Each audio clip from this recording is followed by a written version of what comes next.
Eighty दे प्रभाग के बारे में आप लोगों ने विधानसभा में उठाया, 10 दिन लगभग हो चुका उस बात को। अभी तक उस पर क्या हुई, कमेटी बनी नहीं बनी? सदन में तो कहा गया चालू सत्र में ही कमेटी बनेगी, 2 दिन बचा है, देखते हैं क्या ही आता है। आप लोगों ने एक मामला उठाया था, आप दोनों लाल झंडा के विधायक हैं, दोनों ने एक मामला उठाया, एटी दे प्रभाव वाला मामला। आपने बहुत मजबूती से इस बात को, 10 दिन हो चुके हैं, अभी तक किसी प्रकार की कोई कमेटी नहीं बनी, क्या कहेंगे? इस मसले पर कई एक बार हम स्पीकर साहब से भेंट किए और रिक्वेस्ट किए जो जल्द से जल्द स्पेशल कमेटी बनाई जाए। विधानसभा का सत्र अपने अंतिम पड़ाव पर है। हमारे साथ सिंदरी विधायक चंदेव महतो हैं।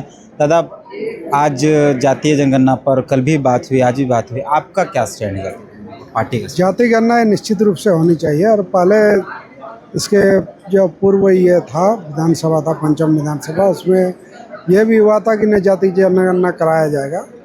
सरकार भी तैयार है कराने का, इसी वित्तीय वर्ष में 25-26 में कराना है, निश्चित रूप से होना चाहिए। उसके बाद उस अनुरूप काम भी होना चाहिए। प्राइवेट स्कूल का मामला भी उठा है, प्राइवेट स्कूल की मनमानी फीस को लेकर, उस पर ये प्राइवेट स्कूल का तो निश्चित रूप से मनमानी चल ही रहा है। रीएडमिशन का हर साल हम लोग देखते हैं कि मनमाना ढंग से बच्चों को, अभिभावकों को प्रताड़ित करने का काम होता है। ये इस पर रोक लगना चाहिए।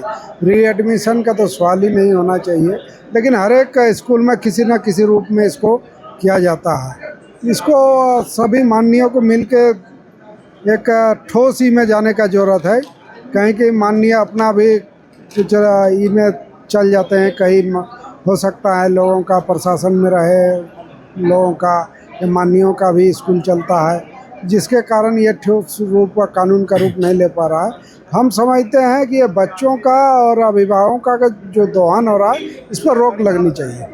कंपनी एटी दे प्रभाग के बारे में आप लोगों ने विधानसभा में उठाया, 10 दिन लगभग हो चुका उस बात को। अभी तक उस पर क्या हुई, कमेटी बनी नहीं बनी? सदन में तो कहा गया चालू सत्र में ही कमेटी बनेगी, 2 दिन बचा है, देखते हैं क्या ही आता है। अभी तक उस पर कोई बात नहीं हो पाई? नहीं, अभी तक कोई नहीं। अंकुश लगेगा लेकिन नहीं लगेगा उसके? अंकुश तो निश्चित रूप से लगेगा, लगाना होगा। हमारे साथ बात करने के लिए निरशा विधायक हैं। दादा, आप लोगों ने एक मामला उठाया था, आप दोनों लाल झंडा के विधायक हैं, दोनों ने एक मामला उठाया, एटी दे प्रभाव वाला मामला। आपने बहुत मजबूती से इस बात को, 10 दिन हो चुके हैं, अभी तक किसी प्रकार की कोई कमेटी नहीं बनी, क्या कहेंगे? इस मसले पर कई एक बार हम स्पीकर साहब से भेंट किए और रिक्वेस्ट किए जो जल्द से जल्द स्पेशल कमेटी बनाई जाए। चूँकि स्पेशल कमेटी हाउस की बनेगी, स्पीकर साहब चाह रहे हैं जो एक बार माननीय मुख्यमंत्री महोदय से भी जो कौन कौन सदस्य रहेंगे इस सवाल पर वो बातचीत करना चाहते हैं, तो इसीलिए थोड़ी देरी हो रही है। आशा करते हैं जो 1-2 दिन के चलते अंदर सत्र में ही बन जाएगा बोला? चलते सत्र में बन जाना चाहिए स्पेशल कमेटी। ये बहुत बड़ा मामला है, क्योंकि स्पीकर साहब का भी मानना है और सीएम साहब की भी मानना है, जो बहुत बड़ा मामला है।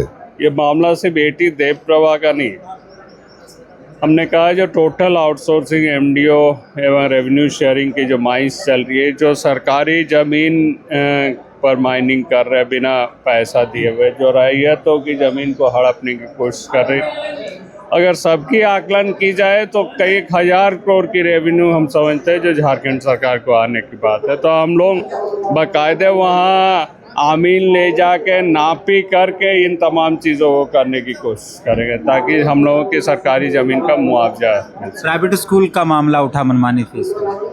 ये प्राइवेट स्कूल के कई बार विधानसभा की कमेटी भी हम समझते हैं जो 2 बार बनी थी। एक तो कमेटी में 2002-03 में हम भी थे और हम लोगों ने ठोस ये भी दिए थे, जो रिकमेंडेशन भी दिए थे जो सरकार को क्या क्या करना चाहिए, लेकिन कभी भी वो रिपोर्ट ले नहीं हुई हाउस में। तो हम लोग जिस मामले को उठाते हैं, फिर जब सरकार की बारी आती है उसको कसने की, तब बचाने का काम भी सदन के साथी लोग या अधिकारी लोग ही करते हैं।